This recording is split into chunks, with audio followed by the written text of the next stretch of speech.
Prime Minister Narendra Modi in an interview spoke about the Manipur crisis. Let me take you through what Prime Minister Modi said. Prime Minister Modi said, Manipur is our collective responsibility. Situation must be dealt with sensitively. He said, I've spoken about Manipur in the parliament. Best resources and administrative machinery is dedicated to resolving conflict. There's a marked improvement in state after timely intervention of central and state government. Home Minister Amit Shah stayed in the state when conflict was at its peak. Home Minister held 15 plus meetings with various stakeholders to resolve conflict. Central government consistently extending its support as requested by state government. Process of relief and rehabilitation is ongoing. Remedial measures undertaking in the state. Financial package for relief and rehabilitation for those living in shelter camps available. Prime Minister. But there was a response also. Congress spokesperson Supriya Srinath blamed Prime Minister Modi for the strife in the state and accused him of not wanting to see communities united. आज हमारे देश को नरेंद्र मोदी इस कगार पर ले आए हैं कि मणिपुर की एक लोकसभा सीट पर 2 दिन वोट पड़ेगा। कभी सुना है आपने आजाद भारत की इतिहास में ऐसा होते हुए? एक लोकसभा सीट पर 2 दिन वोट पड़ेगा क्योंकि समुदायों को एक साथ आप खड़ा देख नहीं पाएंगे। आज मणिपुर इस कगार पर है कि तमाम जगह इंटरनेट सस्पेंडेड है। आज मणिपुर इस कगार पर है कि अभी भी सेना की और वहां की पुलिस में झड़प होती है। आज मणिपुर इस कगार पर है कि लोकतंत्र के इस महापर्व में मणिपुर के हमारे बहन और भाई कह रहे हैं इसका हमारे लिए क्या मतलब, हम जिंदगी नहीं जी पा रहे हैं, हमारा जीवित रहना दूभर है, हमारी जान पर बनाइए। Now let me straight away go to Rami Niranjan Desai, author and scholar of Northeast. She joins me from Tokyo. Rami, thank you so much for making time out of your busy schedule. I know you're a very hectic day. In studio, I'm joined by Brijesh Pandey. It was a very comprehensive interview. There were many other things which the Prime Minister said. For example, Prime Minister said the civilian casualties are down by 60%. The casualties of forces is down by more than 70%. In the 10 years, more than 11 accords have been signed by Prime Minister Modi in Northeast. And Prime Minister also said, for example, there's a rail link to a couple of Northeastern states which were not done. More than 14,000 crore of money was invested in Northeast. So there are things which the Prime Minister spoke about in great detail. And he said that the insurgency is down by 71%. This was an interview given to a Northeastern daily. But coming to you, your first thoughts on the way elections are being conducted, no rallies, nothing, on-camera meetings? Karthikeyan, good evening. It's, nearly 10:30 here.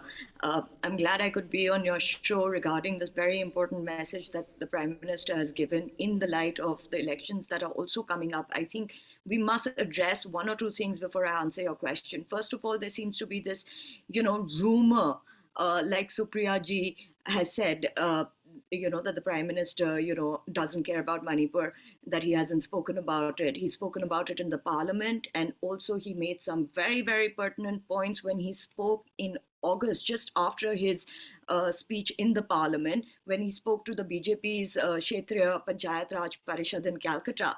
The Prime Minister at that point came down very heavily on the opposition for running away in the midst of a debate on the no confidence motion in the Lok Sabha.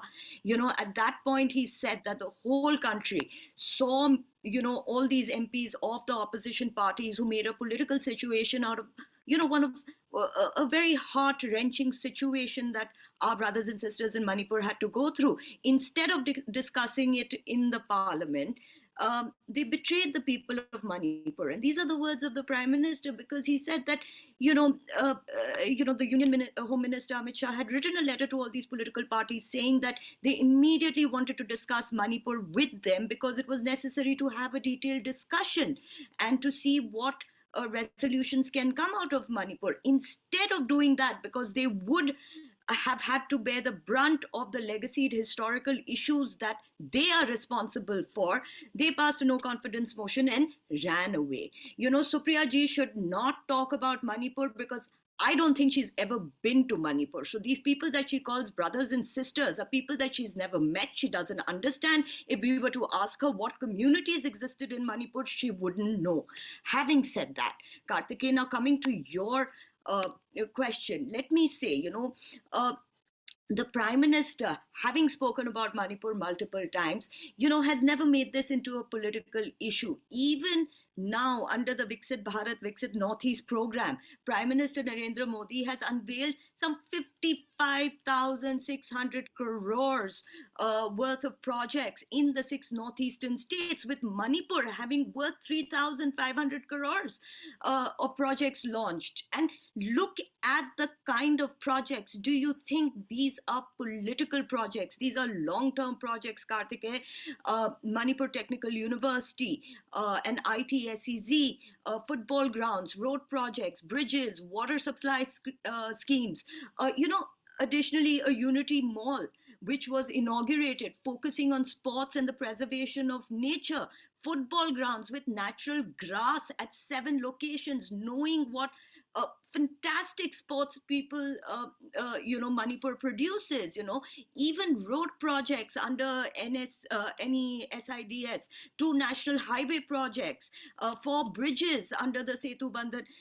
These are projects. There's that also are one question on which I would like to draw, Brijesh, and that is, even opposition had a shoot and scoot thing. I'm not saying that opposition is responsible for Manipur. Obviously, they were not in power. But they also organized the Bharat Jodo Nyaya Yatra. And when I interviewed Hemu Chandra Singh, the former Speaker of Manipur Assembly, yes, I'll come to you. And he said that I requested Rahulji, I requested Congress not to turn into a sort of a political jamboree. And that's what exactly they did. They came in a bus, sat, they did the bhashan and went away. Brijesh. Well, I think, what the Congress party was trying to do is that, that Manipur was at one point of time was the biggest political fault line, in the sense that, there was a great degree of violence which was going on. And, Congress as an opposition party felt that this was the best opportunity for them to attack the government. And that is the reason why they started from Manipur. Because if you remember, before the start of the Bharat Jodo Nyaya Yatra, there has been a consistent attack on the Prime Minister with regards to Manipur. So it's not like they have discovered Manipur right now. They have been attacking Prime Minister for quite a while now. It's another thing that, they are not debating. They are like, not participating inside the parliament when this debate was happening. So the Prime Minister is absolutely correct when he says that, that they are running away from debate when we are trying to discuss Manipur. And there's one more thing in the Prime Minister's interview. He has given full marks to Amit Shah. Sometimes there's a subtext. There's a subtext to it. In that interview, he has used the word 15 plus. No, Amit Shah did indeed help. We had a wall-to-wall coverage of when Amit Shah was there, and he held. And the best part is that he held meetings with every stakeholder. It's not like he held only with the KUKIs and Maithis were left, or left with Maithis and KUKIs were left. He held with every stakeholder concerned at that point of time, and there was a series of meetings which went on even late at night. So yes, credit where it is due. And I think, one of the things which is happening is that, since the Congress is so invested in Manipur, I think, they will keep on attacking it, attacking the BJP, attacking the Prime Minister, because, it's more of a political attack on the Prime Minister rather than anything else. Because importantly, from 2014 till 2024, as we speak, Kartikeya, I think, Prime Minister Narendra Modi has made the maximum investment in the state of, in northeastern states. I still remember that they started by saying that every minister has to go to northeastern states just for our viewers, once in 15 yes, that's days. an important point. Just for our viewers, Prime Minister Modi has visited entire northeast over 70 times, more than any politician. Rami, you wanted to come in because, northeast has been a great success story, barring Manipur, barring the violence that has happened. Northeast has been a success story when it comes to investments, when it comes to integration, rail lines, connecting bridges, the border development, Arunachal Pradesh. I can just go on and on. There are certain things which have taken place which are path-breaking. I agree with Brijesh. They brought so much of focus on the Northeast, and this is not just a political thing for the Prime Minister. This is really something very emotionally close to his heart, because somebody who doesn't have that kind of emotional investment in the Northeast cannot or could not have made the kind of breakthroughs that he has in the Northeast just by focusing on it over and over again. It's become a part of our national consciousness. Now, let me tell you about this Bharat Jodo Nyaya Yatra that I honestly, and I say this without any joke, I call it, a boy's trip, around the corner. Because honestly, he started his yatra with Manipur at a time when things were very complex. It was called Bharat Jodo Nyaya Yatra, except when he went into the hill areas, the Meitei party workers were were told not to travel with him into the hill areas. The communities,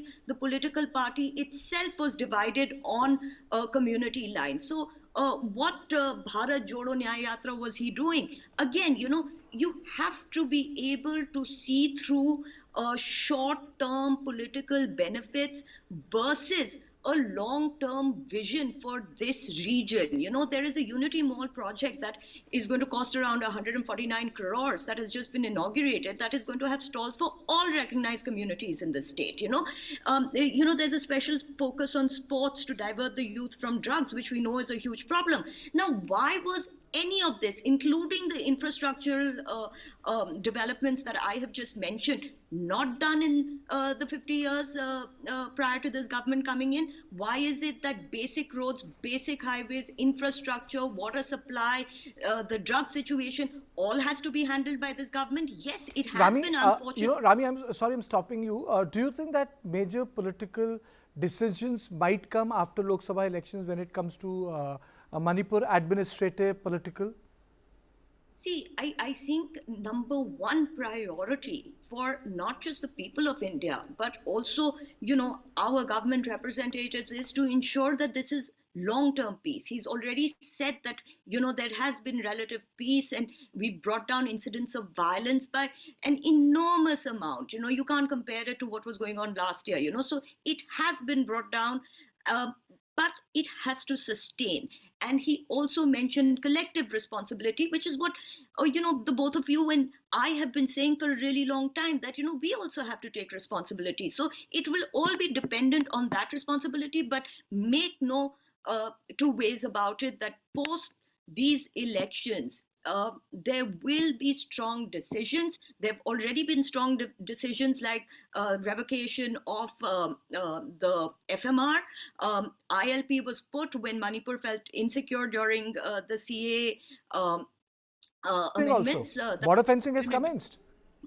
Correct. Border fencing has commenced, and Prime Minister also spoke about in that interview on biometrics and said, and in context of Mizoram, he spoke about biometrics.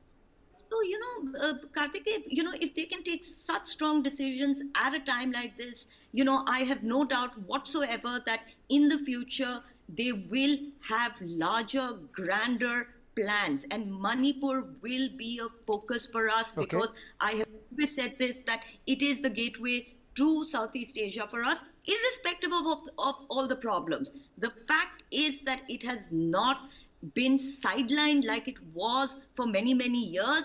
And I think his announcement today, I think the projects that he's inaugurating tell us his long-term vision for not just the Northeast, but specifically for Manipur. And we must take that into consideration before we go out to vote. Okay, Vijay, do you think the strong political decisions on Manipur after Lok Sabha elections? I personally think that, once the election, this entire election thing is settled and all, and the government comes to formation, then definitely I see strong actions be taken, because once the government is the sword of elections not handing over their head, they'll be far more pressed, because this is also irrespective of how we put it, this is also something which the Prime Minister would have also not liked to happen, because Northeast is his one super success story.